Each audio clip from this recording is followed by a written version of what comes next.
Sean here for BaseMint Comics, and on this edition of Cornerbox Classics, I'm going to be talking about the books that I would have pedaled up to the shop and picked up on December 15th, 1981.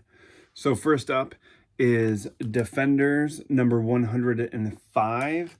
This is written by J.M. DeMatteis, with pencils by Don Perlin, inks by Joe Sinnott, letters by Shelley Lefferman, and colors by George Roussos. So up first is Defenders number 105, but to really fully understand this issue, you have to know what came first in Avengers 209 with the Resurrection Stone. So Hank McCoy is visited by a longtime girlfriend of his from the early days of the X-Men. So he sees Vera here, and Vera was introduced in X-Men 19, which many people know as the first appearance of Mimic, but to me, it's the first appearance of Vera. So in this issue, Bobby is going out on a date with his gal, and she's I think her name is Zelda, and so Hank is kind of like in a bit of an argument with this librarian gal who's at the place where they're meeting. And lo and behold, that turns out to be Zelda's friend, Vera. And I was actually like familiar with the character of Vera from later stories in X-Men. And so when I initially read all of the 60s X-Men stuff, I was actually surprised how quickly her and both Candy Southern was introduced into the X-Men. So in this issue, you know, you get kind of a recap of their history, and then she's drinking some tea as she's catching up with Henry, and it turns out to be a Skrull who has poisoned her, and he's basically blackmailing them to go and find this Resurrection Stone, which is kind of this all-powerful stone that the Skrull wants. And so they use a time machine, go back to find the Resurrection Stone, and Hank decides in this issue that it is far too powerful to have, and so they wind up smashing it into pieces so that the Skrull can't get it. And of course, this leaves Vera kind of in trouble because the Resurrection Stone would have been able to help her out, so she is left in the care of Mr. Fantastic by Beast.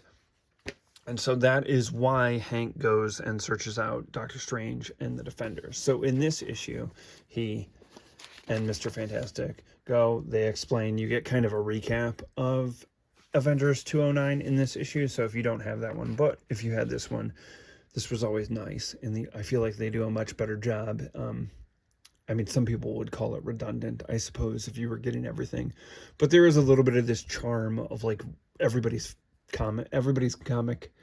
comic is somebody's first comic. So if you were just picking this up off the rack and had never read Avengers 209, you'd get a nice recap with art as opposed to just like what's on there now, which is just the blank text recap page. So a little bit of fun. In the late 90s, they had like a gatefold cover that did recaps of issues and like gave a list of the teams, and I really liked those pages.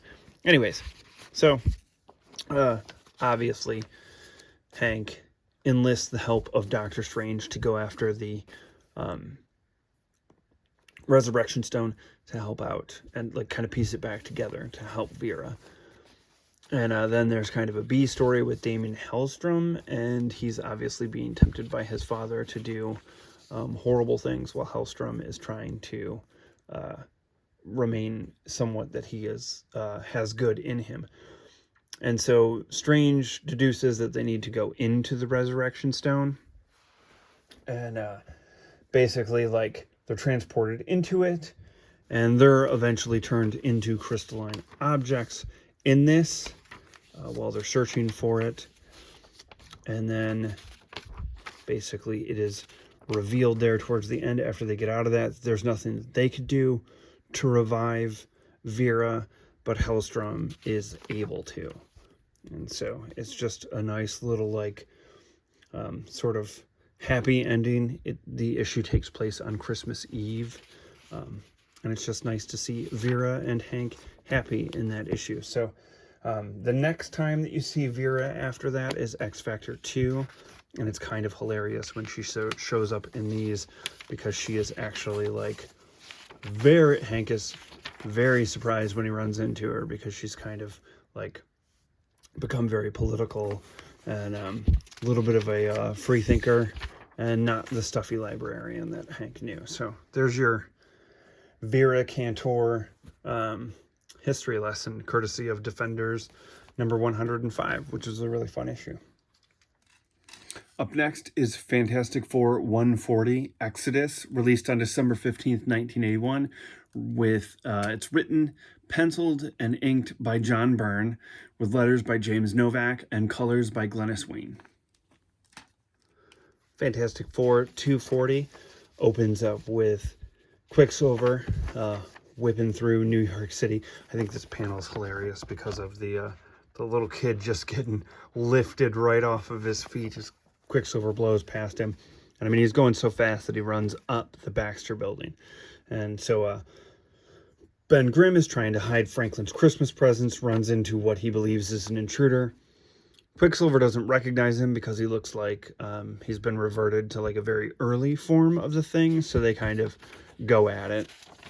Quicksilver does his little pinball thing. Frankie and Human Torch are still going over their powers.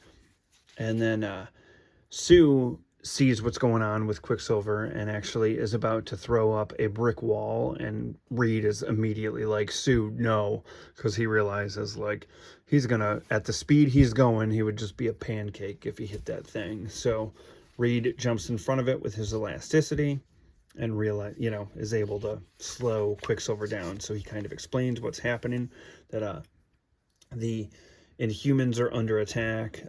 Maximus the Maz, and yeah, I think that's, yeah, Maximus has like trying to usurp the throne from Black Bolt, and so they're kind of at war. And Johnny, like, he's like, Crystal's pregnant, there's all this stuff going on, and Johnny's like, well, why'd you like run here? Why didn't you just teleport with Lockjaw? And Quicksilver's like, man, like, Lockjaw's Crystal's faithful servant. He's not going to leave her side. So then he kind of chimes this like signal. Lockjaw shows up, and Reed's like, Frankie, you can't like come with us because you're too new. And they head off to Attilan and leave Frankie behind. And so there they learn like about the war that's been waged, but it realizes that Maximus like turned the tide and wound up helping them out. But the problem is that the Inhumans are suffering because of in the early stages of the Fantastic Four comic, when Crystal was like in a relationship with Johnny and she was part of the team replacing Sue, she got sick because of the atmosphere. Like, Inhuman physiology doesn't allow them to like breathe regular air for a lengthy period of time. They need like a pure air. And unfortunately, due to pollution and other things, the air in Attilan isn't like clean enough for them to survive. And so Medusa and Karnak are discussing the fact that at one point Attilan was moved. And so then Reed suddenly has like a brilliant idea. And so they start working together to move Attilan to the blue area of the moon.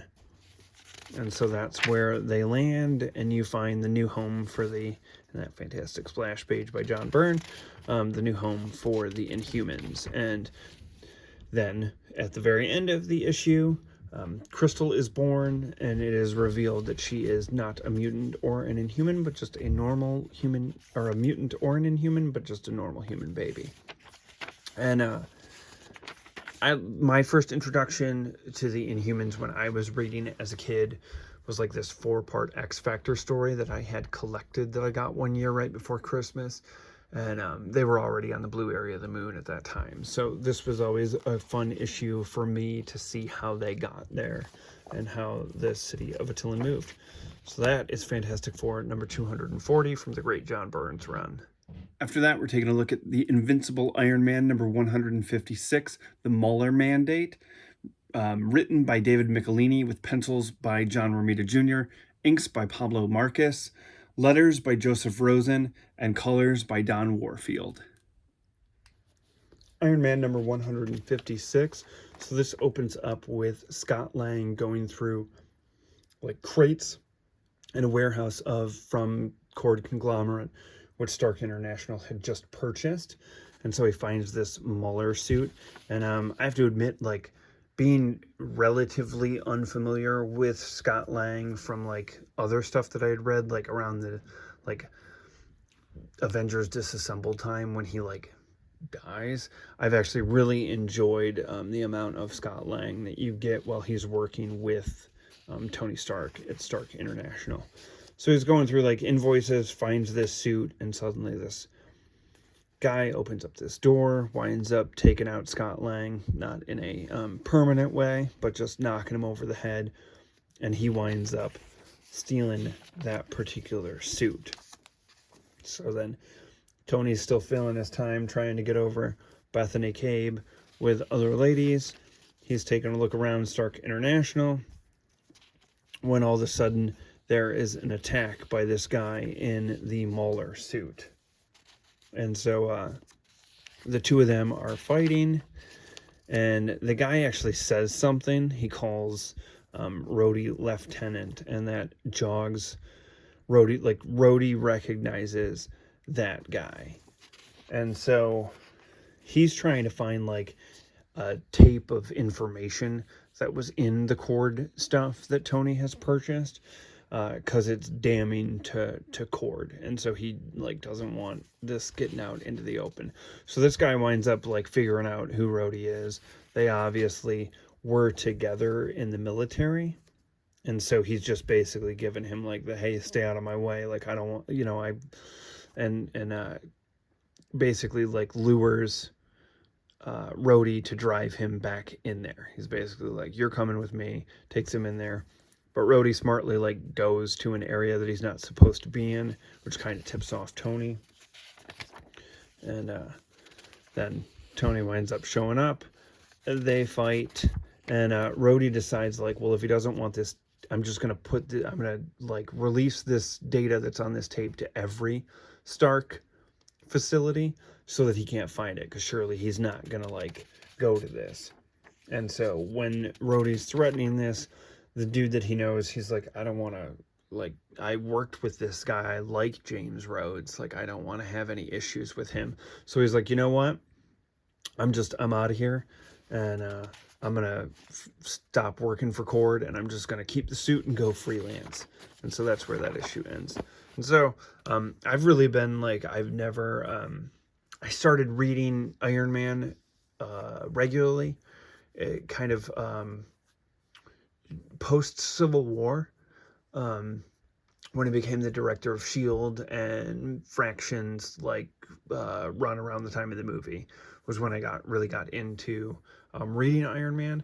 So I've actually very much enjoyed going back and reading this like David Michelini run. I think it's been fantastic, really good, like corporate espionage stuff, and it has absolutely lived up to like the art and writing hype that I heard from people who had read it before and recommended it. So really enjoying this title.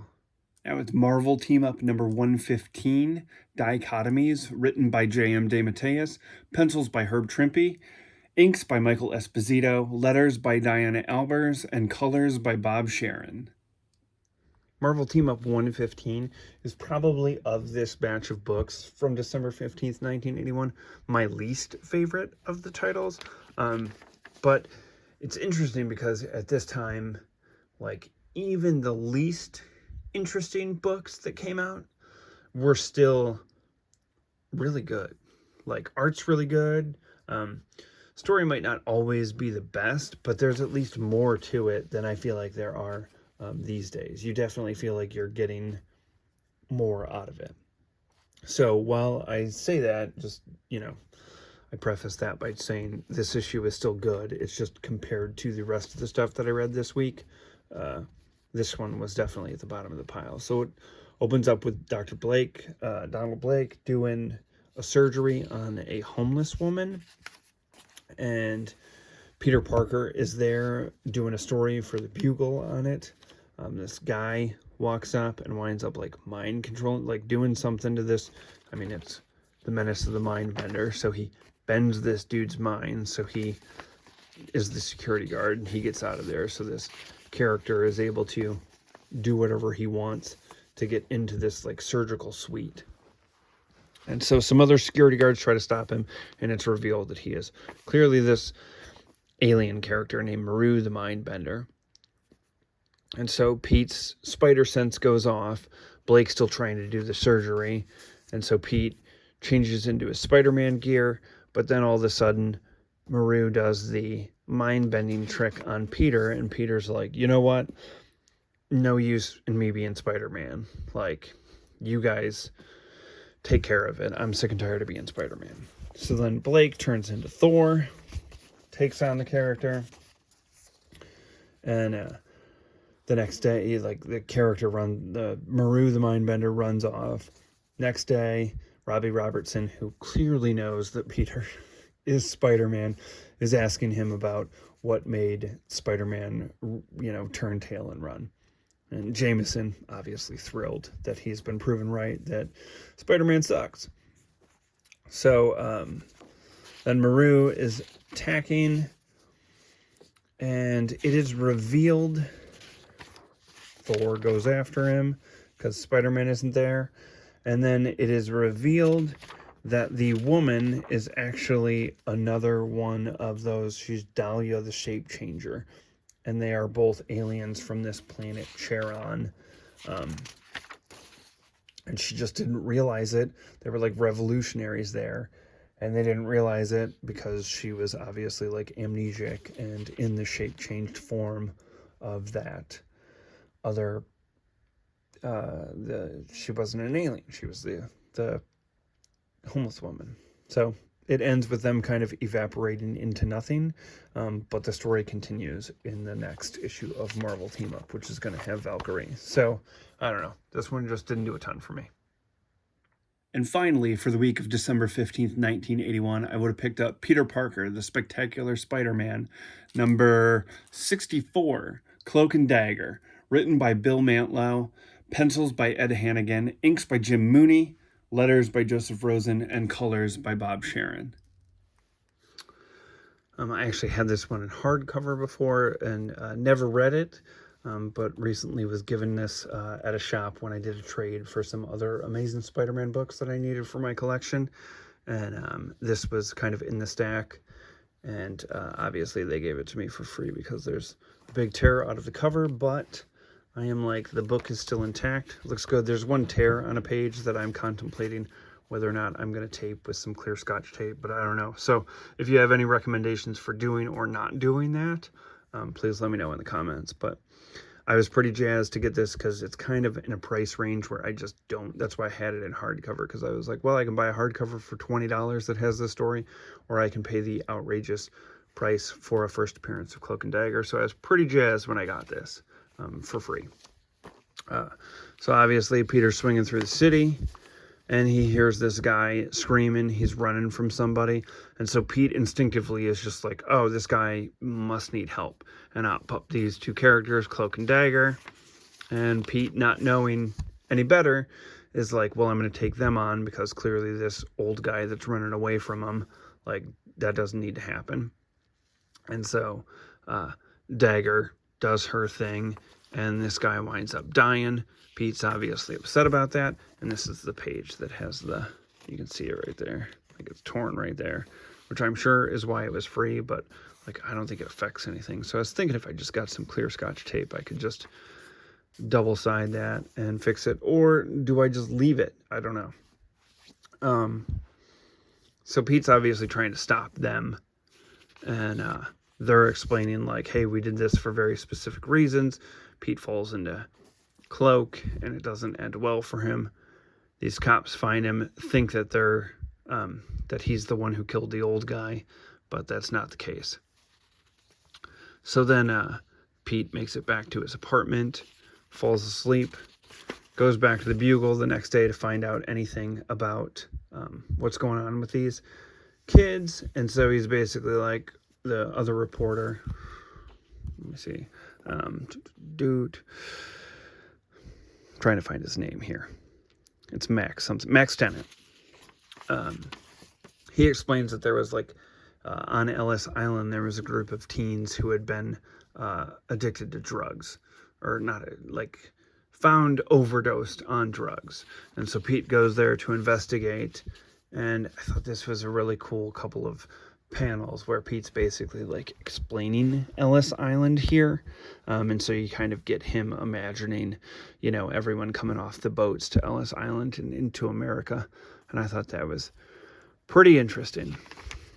So there he like hears some noise and goes and finds a bunch of other people tied up by Cloak and Dagger. And it turns out that these are all the people who ran the drug experiments on the kids, and Cloak and Dagger were the two that, because of their like body chemistry, mutant physiology, I think they go back and forth on whether or not they're mutants or whether they are, they survived it. So Pete at this point is like, why didn't you say anything to me about this? Which he really didn't give him an opportunity to.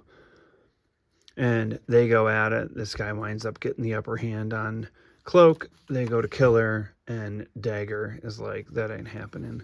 And he kind of, he cloaks them entirely in darkness. So they're running, and they think they're finally found some light, but it turns out to be a window. And so they wind up crashing through it, and they're all dead. And then Cloak and Dagger are like, well, that was what we were doing, so we're out of here. And that was the end of the issue. And I actually really like this. Really happy that I picked it up. Really happy that I finally read it. I don't have the, like, other than my obsession with obviously X-Men and them being on and off again mutant characters, I have a passing knowledge of them. Never watched the television show or anything like that. I think there was a television show about them. But definitely way more interested in them after reading this. So looking forward to more of their appearances in Spider-Man. In the mail this week, I finally got, I backed a Kickstarter of the X-Men art of Andy Kubert, because obviously this would have been early in the time of me getting into the X-Men and the comics. So I have a affinity for the X-Men art of Andy Kubert. I have a few artist editions from IDW, Dave Cockrum, John Byrne, Paul Smith, Jim Lee. So I like art books. This was actually a, you can see the black and white dust jacket, or at least part of it's black and white dust jacket of the wedding of Scott and Jean. Kickstarter was not run fantastic. This is super late, and there were just a lot of issues with it. So while I only ordered the book, they wound up sending me these like sketch cards of Wolverine and Sabretooth, which are pretty neat. And then there were a set of postcards that came with it.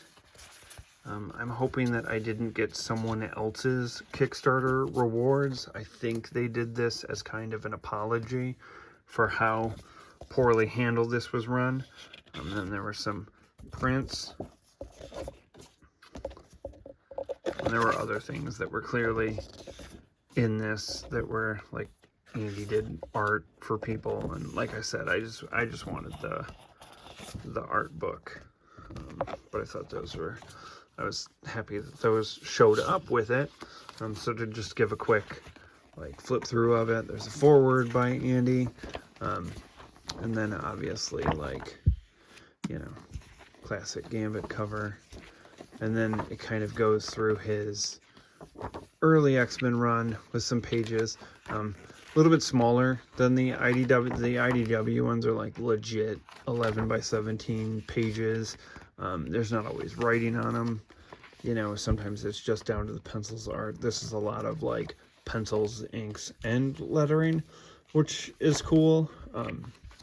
Obviously, a lot of these issues are right in my wheelhouse of when I was really heavily getting into comics. So there's a lot of stuff here that I really love from my youth, and I like having the art books. Definitely gives a different perspective on how these were made.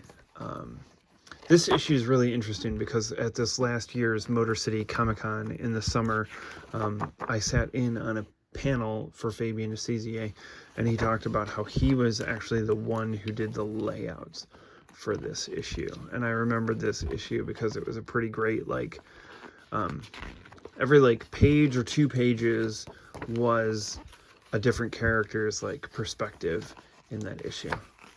I love Adam X. So this basically goes, this was my one complaint about this, is it goes through like issue 40 and then basically stops. And I was kind of hoping for some Age of Apocalypse stuff in there. So kind of a miss there for me. But still pretty happy with the overall turnout. Happy to have it.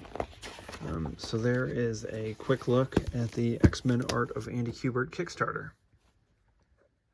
So that's a look at that week from December 15th, 1981's Corner Box Classics that I would have picked up from the shop, and a look at the X-Men art of Andy Kubert Kickstarter that I picked up recently.